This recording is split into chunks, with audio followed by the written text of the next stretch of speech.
Praise the Lord, জয় যিশু সকলকে। এবং ঈশ্বরকে ধন্যবাদ জানাই, তিনি আমাদের প্রত্যেককে এই সুন্দর সুযোগ করে দিয়েছে সোশ্যাল মিডিয়াতে এসে তার বাক্যকে, তার সুসমাচারকে প্রচার করার জন্য। হতে পারে আপনার কাছে ফেসবুকের মাধ্যমে এই ভিডিও যাবে বা ইউটিউবের মাধ্যমে যাবে, আপনারা প্রত্যেকে দেখবেন এবং শুনবেন, যেহেতু ঈশ্বরের জীবন্ত বাক্য, আর জীবন্ত বাক্য আমাদের প্রত্যেকের জীবনকে পরিবর্তন করে দেয়। তাই আজকে বাক্যের বিষয় হচ্ছে যে খ্রিস্টের প্রেম হইতে কে আমাদেরকে বিচ্ছেদ করতে পারে। হালেলুয়া। এই শুনে আমরা দেখবো ঈশ্বরের বাক্যের মধ্যে থেকে রোমিও তার 8 অধ্যায় 35 পদ, যেখানে লেখা রয়েছে, খ্রিস্টের প্রেম হইতে কে আমাদিগকে পৃথক করিবে?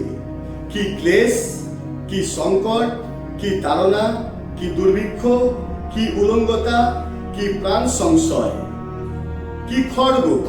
আজকের ঈশ্বরের বাক্য আপনাকে আমাকে বলতে চায় যে খ্রিস্টের প্রেম হইতে কে আমাদেরকে পৃথক করবে। যেমন কিছু বিষয় এখানে বাইবেলে তুলে ধরেছেন আমাদের সাধু পৌল রোমীয়দের কাছে চিঠি দ্বারা তুলে ধরেছে যে খ্রিস্টের প্রেম থেকে আমাকে ক্লেশ দূর করতে পারে না, সংকট দূর করতে পারে না, তাড়না দূর করতে পারে না। তো বিশ্বাসী ভাই বোন, আপনি যখন যীশু খ্রিস্টকে আপনার ত্রাণকর্তা, আপনার মুক্তিদাতা, আপনার উদ্ধারকর্তা রূপে গ্রহণ করেছেন, তখন মনে রাখবেন যে আপনি প্রথমে তাকে প্রেম করেননি, তিনি প্রথমে আপনাকে প্রেম করেছে। তাই তার সাথে বাইবেলের আরেকটি জায়গায় লেখা রয়েছে আমাদের প্রথম গ্রন্থীয় 6 অধ্যায় 20 পদে, আর তোমরা নিজের নও, কারণ মূল্য দ্বারা কৃত হইয়াছ, অতএব তোমাদের দেহে ঈশ্বরের গৌরব করো। হালেলুয়া। এখানেও সাধু পৌল করন্থীয়দের কাছে লিখছে, তোমরা নিজের নও, কারণ তোমরা মূল্য দ্বারা কৃত হইয়াছ।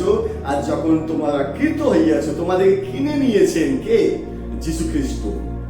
আজকে আপনি বাক্য শুনছেন ফেসবুকে বা ইউটিউবের মধ্যে, আপনি মনে রাখবেন আপনি নিজের নন। যদি খ্রিস্ট বিশ্বাসী হন তাহলে আপনি নিজের নন, তার কারণ যীশু খ্রিস্ট আপনাকে আমাকে কিনে নিয়েছে। কি দিয়ে? স্বর্ণ দ্বারা নয়, রৌপ্য দ্বারা নয়, তিনি তার ক্রুশীয় রক্ত দ্বারা আপনাকে আর আমাকে কিনে নিয়েছেন। তাই বিশ্বাসী ভাই বোন, যখন সে আমাদেরকে কিনে নিয়েছেন, আমাদেরকে তার প্রেম দ্বারা, তার ক্রুশীয় মৃত্যু মানে কি? তার প্রেমের দ্বারা আমাদেরকে কিনেছেন। আর যখন কিনেছেন, তখন মনে রাখবেন এই যে ক্লেশ, এই যে তাড়না, এই যে দুঃখ আপনাকে কখনো, আমাকে কখনো খ্রিস্টের প্রেম থেকে আলাদা করতে পারে না। হয়তো আপনার মণ্ডলীতে নিন্দার বিষয় এসে গেছে, আপনার পরিবারে দুঃখের বিষয় এসে গেছে, আপনার কর্মক্ষেত্রে একটা অশান্তি তৈরি হয়েছে। মনে রাখবেন এই সমস্ত বিষয় আপনাকে খ্রিস্টের প্রেম থেকে আলাদা করতে পারে না।